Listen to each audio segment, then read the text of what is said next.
Я вот так, я вот такой хуйней нашел воздух нахуй.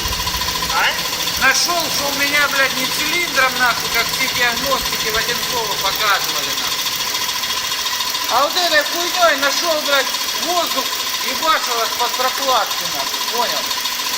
А у меня чек горит постоянно нахуй. Ошибки не бывают. Ни одна диагностика не показывает это. Все показывают